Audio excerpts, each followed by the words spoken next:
It appears that many businesses and corporations are slowly being exposed for how effective and valid their business model is. And some have shown to be corrupt and may not have a solid business foundation. Business models are being held up to scrutiny over the last couple of years, and I predict that this process will continue for a few more years until real changes are made or there's a shift in consciousness. With changing technology and a changed environment, including better educated and larger accessible markets, do you find many startups being created with business models? Because I read a blog post the other day by an entrepreneur saying that you cannot extend your personal moral code to business. At the end of the day, it's just about profits. And as a Tibetan Buddhist, we believe in having right livelihood and making a real difference through work and encompassing our moral code. I know in your book, The Monk and the Riddle, you take a more holistic view too. Do you still continue to see success with startups while they serve their customers and honour their moral codes? And there's two questions there. It's a good set of questions, though. I can't imagine divorcing my values and my principles from my work. Business, in the final analysis, is simply a tool by which we achieve some good. We achieve a good for our customers, we achieve a good for our employees, hopefully we achieve a good for our communities. It's only a set of tools, and it's only as useful as the good it creates. I'm not a business person because I love the notion of being able to win at somebody else's expense, or to sell something that somebody else doesn't need, or to profit where somebody else is actually losing in the transaction. I love business because of the value it creates, and that value has to have values attached to it. And if it becomes a shortcut for buying low and selling high, then in fact it's not very valuable to society. It's not very useful. It becomes very selfish. And I don't think business at its heart needs to be selfish, though unfortunately the way it's practiced, we harness the greed of business to accomplish prosperity and to achieve success. And that's a very fine line between what we think about as value and what we think about as valuable. So first and foremost, I would say I cannot condone the divorcing of principles and values from the concept of business. I think that the two go hand in hand. I also think that the notion of business model is often misunderstood. A lot of what was seen as rickety in the last internet bubble was the lack of business models. The reality was that there were a lot of things that were at fault. Business models very often aren't very evident early on as you create value. Oftentimes that value, particularly in things like internet media, internet content, is not directly transactable. You're not going to get somebody to pay you for the minutes or hours or days of content consumption that they may actually get off the net. You have to have a very sophisticated business model in order to be able to profit and sustain that content. And so it's not uncommon in my business to back a company who has identified a great problem, who has a particularly compelling solution, but still does not have a way of capturing the value that is clear. We look at a company like Twitter. We look at a company like Facebook 4 or 5 years ago. Facebook didn't have a business model that was very evident other than at very, very large scale. And we're seeing a business model evolve there. Twitter, we'll see whether a business model evolves there. But clearly there's value created because we see so many people using it for such a diverse set of purposes. So I think it's important to keep business models in context. It is okay to start a business without a clear sense of how you're going to capture the value. What's not clear and what's not okay is to create a business where you're not resolving a problem and creating the value. If you create the value, then you can constitute a business model, hopefully, that will support the business.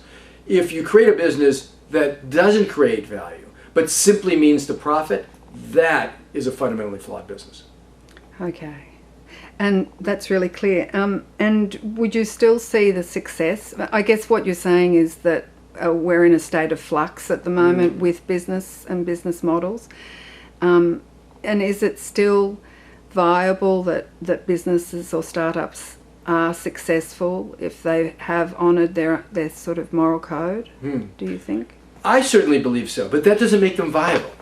It may make them successful in the context of the entrepreneur's vision, but it may not make them viable. And the two need to come together.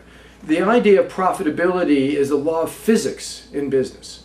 When we think about how we build businesses today in a dynamic market like the United States, profitability is a foregone conclusion, because without it, you're not in control of your destiny. You can't continue to deliver your value. You need to have a model that provides for that profitability. But that business model may not be clear. In the newest book that John Mullins and I just wrote, called Getting to Plan B, we talk about building businesses with unclear business models, where the problem is very clear, the value creation is very clear, the business model evolves, and it evolves in a very disciplined way, but it evolves without necessarily having been part of the initial plan. Must get that book. Giga recently did a video interview with Chris Dixon, co-founder of Hunch, where he takes the position that the VC model is broken. Have you seen that video? No, but I know Chris Dixon. Yeah. So just to give you background, he basically said that VCs raise the valuation of startups and put more money to work on the fixed percentage ownership basis. And he believes that any market where a buyer is arguing for a higher price, then something is wrong with that market. He said that 20% is taken out in management fees for VCs, and he used the word carry 20%. Yes, is that right? I got right. that correct. 20% profits. So effectively, all the money is made in management fees because the industry hasn't made any profits to date. And he said that they need to justify their funds to LPs, so they need to put their money to work. What are your ideas about the venture capital industry model now? I know that you actively work with startups as a virtual CEO, so you may have a different perspective. Well, I think Chris is right that the venture industry is stressed at the moment. And it's stressed by the fact that there haven't been a lot of liquidity events, particularly IPOs, in the last decade. That's a long dry patch for the venture business.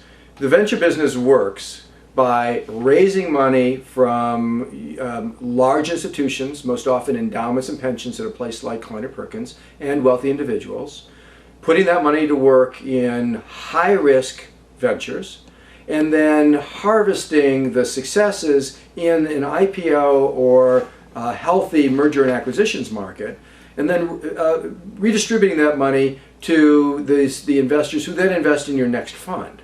And in the process, the venture capitalist profits both by taking in annual fees for the management of that fund, as well as sharing in the upside. That's called the carry. In a market like we've been in today, there's been very little positive carry to the venture capital business because there hasn't been much liquidity. I would argue that the thing that is probably most broken in the venture capital business today is the lack of liquidity.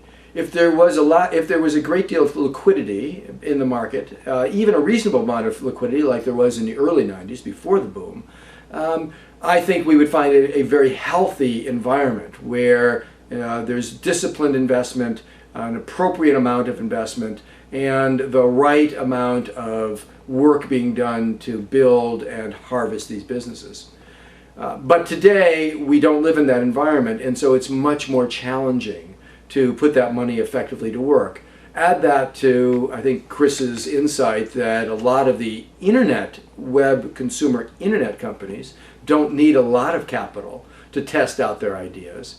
And you're in an environment where it's very hard to invest large funds. Here at Kleiner Perkins, we invest not just in consumer internet, which we are enthusiastic about, but we invest in a whole bunch of other things we call digital technology, financial services, book rentals, you name it, we invest in it, as well as in green tech, where large sums are still required in order to be able to launch ideas because of the amount of research and development and the timelines and scale of those projects, as well as life science. So a lot of what we hear about what's broken in the venture capital business ties to two things.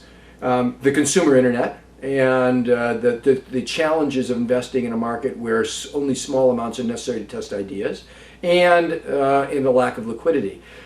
At places like Kleiner Perkins, we have a much broader purview than that. And so we're investing for the long term, expecting that we will create value and expecting that there'll be an opportunity to harvest that value and making sure that we've got the capital to get from here to there.